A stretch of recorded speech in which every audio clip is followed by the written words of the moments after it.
You know, like there's the ideas of conspiracy theories today of going down the rabbit hole. You really want to know the truth? Go down the rabbit hole of this country's history. Go back to the people who wanted it. What did they want it to look like?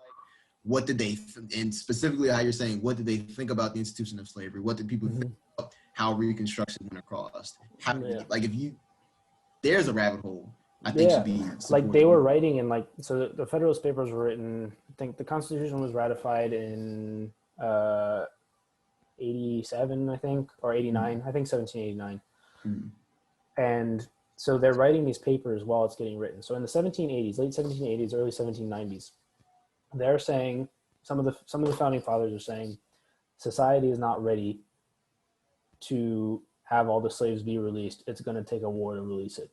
And they said it 80 years in advance. Like they knew.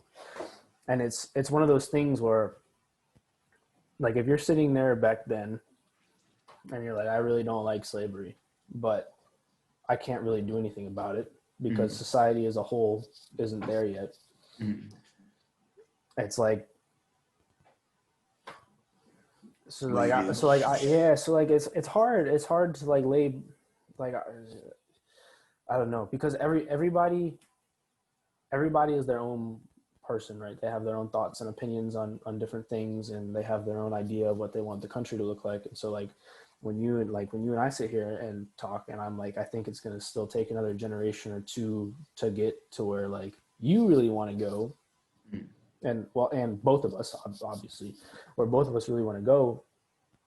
It's like, well, why is that? Why can't that guy who's wearing a Confederate flag just like realize that stands for what it stands for? It's like, well, because people are people, and at the end of the day, they either will or won't take the responsibility for it. And most of the time, like John Mulaney was like, it's so much easier to not do anything than to do something.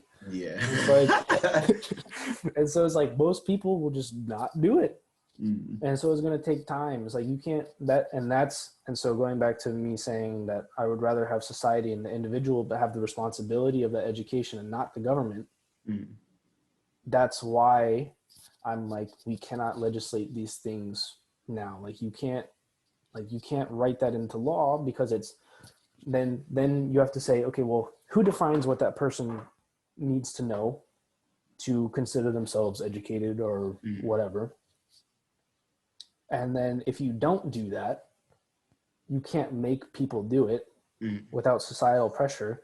And I don't think we'll get the societal pressure that is necessary to make people do that for another couple of generations. Because right now the pressure that we see is like the woke movement. And then you have people on one side, like the savior types that we were talking about before, which is to me just like mind blowing in its own way. And like, so on the other side, then you have resistance to it because they see these savior types as like horrible people too.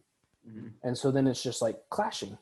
And so you can't write it into law to say, hey, one side has to get educated or think in this way because of kind of like what we talked about earlier. And so then it's going to like, it's just like, I feel like it's one of those things that's just, it's going to take time. And I think we're making progress now, definitely. But to write it into law is just like, to me, it's like, that's where I draw the line of like, nope, no, not a good idea. And so like when we were talking before about,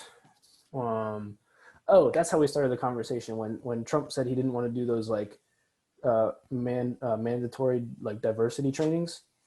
That was why I drew the line there.